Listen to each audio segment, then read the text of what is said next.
Ya para las 8 de la noche se encuentra conmigo el doctor y activista Víctor Quintana Silveira, a quien agradezco mucho que me haya aceptado esta segunda invitación tan rápido, porque hay temas que yo quisiera conocer y la audiencia también sobre su particular punto de vista. Y empecemos con cómo ve los problemas de Chihuahua. Bienvenido, doctor. Bueno, ahorita hay dos problemas coyunturales muy fuertes, coyunturales. El COVID, que no somos de los peores estados, estamos a media tabla, pero es importante que la gente no baje la guardia. No baje la guardia ni suba el contenido etílico de sus reuniones, porque eso nos está llevando a otra vez a un repunte de la pandemia, primero. Y la reactivación económica. Hay sectores muy perjudicados. Estábamos viendo que 80 salones de eventos sacaron la bandera roja.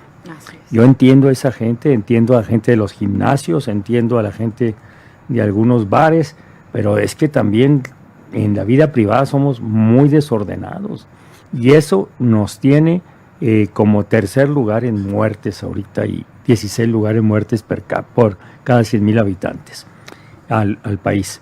Entonces no hay que bajar la guardia. En la medida en que no bajemos la guardia en lo privado, vamos a poder ir abriendo lo público. Perdón por la interrupción, pero es una situación, yo lo dije en estos micrófonos, es muy común que cuando un gobierno es incapaz, del orden que sea, se le eche la culpa directamente al ciudadano. Pero una cosa que es muy cierta es que no nos estamos haciendo suficientemente responsables de nuestra salud en lo que corresponde, ahora sí que de la puerta de la casa para adentro. Queremos que nos lo resuelvan afuera. Sí. Y es una cosa que no sé cuántas generaciones llevaremos para volvernos responsables de nuestras propias consecuencias. Efectivamente, yo también concuerdo contigo. No hay que echarle la culpa al ciudadano, pero esto lo he visto, porque lo he visto. He visto cómo los establecimientos se preocupan, cómo te hacen Ayer iba a entrar a un restaurante, cafetería, librería, y hoy parecía que me estaban acosando,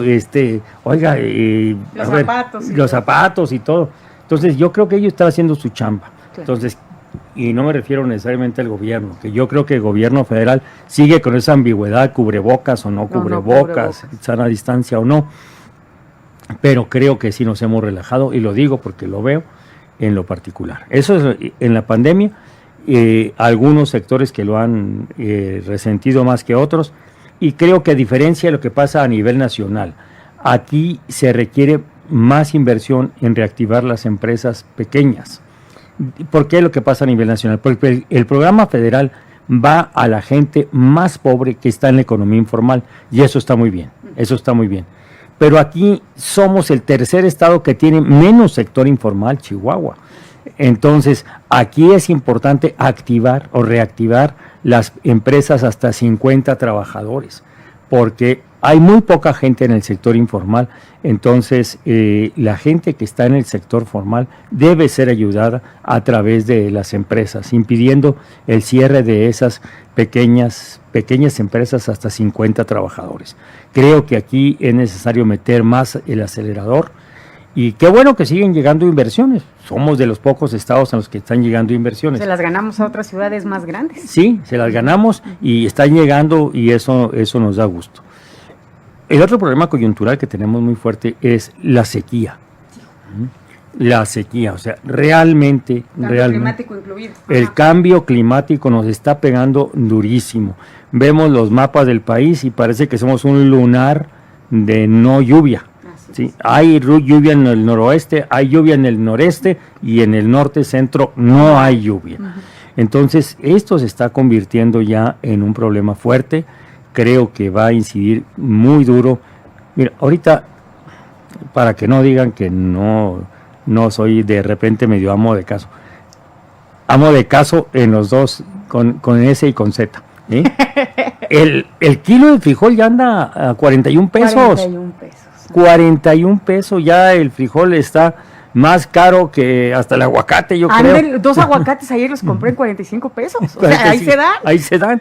Entonces, y fíjate, y eso que el año pasado hubo más o menos producción, este año no va a haber frijol, va a haber muy poco frijol. Ese producto de primera necesidad va a estar carísimo el próximo año. Entonces, esto hace que cualquier conflicto por el agua se vuelva exactamente escale inmediatamente, escale en polarización y en violencia. Por eso es muy importante una constante voluntad de diálogo de parte de productores, de parte del gobierno estatal y del gobierno federal. Es muy necesario el diálogo, porque el padre Camilo lo dijo en un artículo muy importante el otro día. Solamente siendo agricultor y chihuahuense puede sentirse en la piel y hasta en la sequedad de la piel lo que es la sequía, lo que es la falta de agua. Por eso enciende tanto los ánimos que de repente se abra una presa. Yo entiendo que hay que pagar, y qué bueno que hay que pagar, pero esto es para entender el grado de crispación que está Chihuahua con el cambio climático. Entonces, en este sentido, yo entiendo muy bien, entiendo muy bien la polémica que se está dando ahorita al interior del gabinete de Andrés Manuel entre el secretario de Agricultura por un lado y el secretario de Medio Ambiente por el otro lado, en contra de la autorización del glifosato, que es un agroquímico muy agresivo que ya fue prohibido en Estados Unidos y en muchas partes del mundo y que va a tener grandes problemas. Este tipo de agroquímicos son los que van generando más contaminación del suelo, más contaminación del aire y los que van a ir incidiendo en hacer más agudo el cambio climático. Entonces, en Chihuahua tenemos que ser muy conscientes. Ahorita andan los productores de la Aurech en México diciéndole allá, oiga, escúchenos. Y yo creo que es necesario que se escuche a esta gente. Yo estoy totalmente en desacuerdo, condeno todos los actos que se cometieron hace una semana o hace 15 días, esos actos vandálicos, que incluso alguien me los atribuyó a mí, imagínate, yo que soy gandiano de corazón. Estoy totalmente en desacuerdo, no los justifico ni los entiendo. Sí entiendo el enojo de los productores, pero no entiendo ni justifico los actos vandálicos. Entonces, esto nos habla de dos problemas muy graves en Chihuahua ahorita. Ahora, sobre la alianza PRI-PAN. Quiero preguntarle eso porque el día de ayer estuvo aquí en entrevista en estos micrófonos Omar Bazán. Precisamente yo le preguntaba, bueno, antes, cuando era el PRI el partido hegemónico, del cual usted nunca ha estado ahí, jamás, usted siempre fue contrincante del PRI, le decía yo al diputado Bazán que siempre estaba un enemigo a la vista en el horizonte. Pero en este caso tienen dos, que particularmente es Morena por una parte y por el otro lado tiene que ver con el Partido Acción Nacional, que cómo llegar a esta conclusión. Y usted, bueno, pues viene hoy buscando una candidatura por una de esas dos grandes amenazas. ¿Cómo ve esa alianza PRI y PAN? Y eso dice que PRI y PAN, por lo que el tiempo encoja, que ellos están abiertos, dice el PRI, a quien sea. Mira, yo creo que ha habido alianza PRI y PAN en todo, menos siempre en lo electoral. Menos, y de repente hasta en lo electoral, ¿no? Acuérdate después del fraude de 1988, después del fraude de 1988, bueno, Diego Fernández de Ceballos se retiró misteriosamente 15 días de la campaña, cuando todo indicaba que iba a superar a Salinas, se retiró Diego Fernández de Ceballos. Luego el PAN admitió la quema de las boletas del 88. Después un integrante del PAN fue Procurador General de la República con Zedillo.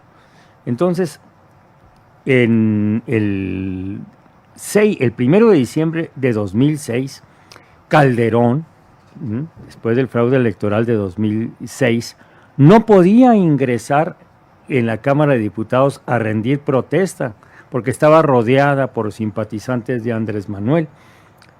Y fue el PRI, un priista chihuahuense, cuyas iniciales son iguales que las de Ciudad Juárez, CDJ, ¿sí?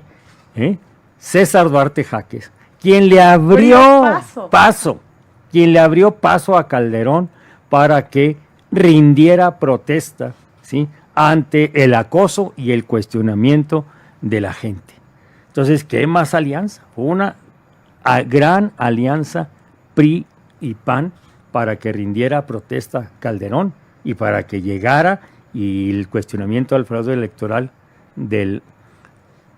el PRI le pagó al PAN el favor que le hizo el PAN el 88, se lo pagó el 2006. Encabezado por un chihuahuense, César Duarte. Y Calderón nunca olvidó ese favorcito que le hizo César Duarte. Entonces, ha habido alianza. De la memoria privilegiada que tiene don Víctor. No, que no hay que olvidarlo. No hay que olvidar eso. Entonces, ha habido una alianza. En cuestiones muy importantes, la reforma energética, en la reforma laboral, en todas las reformas hubo una alianza, y a veces se metió el PRD, como en el Pacto por México. Entonces, lo que está haciendo ahora esta reforma de los estatutos del PRI. Es nada más hacerlo en lo electoral, que era lo que les faltaba. Hacerlo en lo electoral, ya nada más darle la otra vuelta de tuerca. Y es una alianza, pero es una alianza, mira, las alianzas en contra casi no funcionan.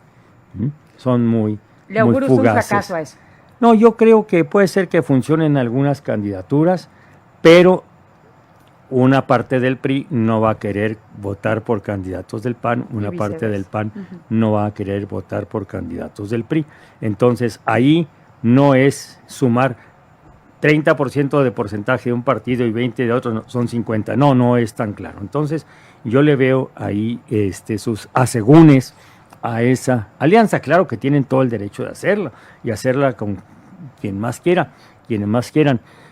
Pero bueno, yo respeto a muchas personalidades de los dos partidos, los respeto como partidos, pero creo que esta alianza no va a ser de larga data. No va a ser la solución que buscan ambos partidos, pero ahora bien, sobre todo el PRI en este momento, que bueno, pareciera que da patadas de ahogado, aunque ayer nos dijo Omar Bazán que no era así, que el PRI iba a volver a sus tiempos de gloria. Pero le cambio el tema en los 4 minutos que me quedan de entrevista, don Víctor, y quisiera conocer su opinión sobre este tema tan llevado y traído que es el PIN parental. Mira, el PIN parental lo acabo de escribir. El PIN lo usamos nosotros para bloquear nuestro teléfono, para poner la alarma de la casa, etcétera, etcétera. El PIN es la tarjeta de crédito. El PIN es un control personal sobre las cosas. Así es. Y cuando hablo del PIN parental, me imagino un control que uno tiene sobre unas personas que tratamos como cosas. Y en este caso son los niñas, niños y adolescentes. Les ponemos un PIN, o sea, para que no escuchen lo que no estamos de acuerdo que escuchen. ¿Sí? Y eso es terrible, porque la titularidad de los derechos de niñas, niños y adolescentes es por ellos mismos, no es por mediación de los padres. Y eso es muy importante. Ahora, tenemos 2 datos muy importantes. El abuso infantil, el abuso sexual a niñas, niños y adolescentes se da sobre todo en la casa. En la familia, caray. En la familia. La educación sexual, la perspectiva de género en la escuela hace que las antenitas de ellos estén bien prendidas para no ser abusados. Así es. Entonces, te iba a decir, dejar que decidan qué contenidos educativos van a recibir los niños, niñas y adolescentes en la escuela, dejárselo a padres abusadores, a padres violadores, pues es poner, te iba a decir la iglesia en manos de Lutero, pero yo respeto mucho a Lutero, es dejar la iglesia en manos del marro, es dejar la iglesia en manos del marro. O sea, la cosa terrible. Es terrible. Además, y tenemos datos muy concretos. Esto cuando colaboramos en la Secretaría con el Instituto Chihuahuense de la Mujer, lo dijimos una y otra vez. A menor educación de derechos sexuales reproductivos en las escuelas, mayor incidencia de embarazos en niñas y adolescentes. Eso es claro y lo dice la Organización de las Naciones Unidas. Ahora, la educación sexual, ética y con perspectiva de género que se da en las escuelas es una facultad constitucional del Estado mexicano, en primer lugar. En segundo lugar, esos contenidos no son improvisados, están hechos por especialistas en ética, en biología, en psicología, en sociología, entonces en pedagogía. Entonces, no puede decirse que son contenidos improvisados, ideologizados. Ahora, en último caso, Si no se está de acuerdo con ese tipo de educación y no se tiene dinero para mandar a los niños a una escuela privada, pues ahí están los padres, que son el primer agente educativo.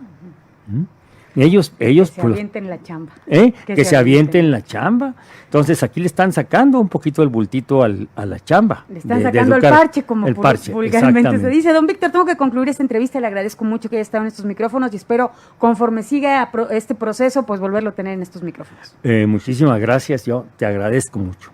Soy Doani Domínguez Ortiz, le agradezco la amabilidad de su atención. Le pido que se quede en la ventana del juicio y que si todo nos sale muy bien, nos escuchemos el día de mañana.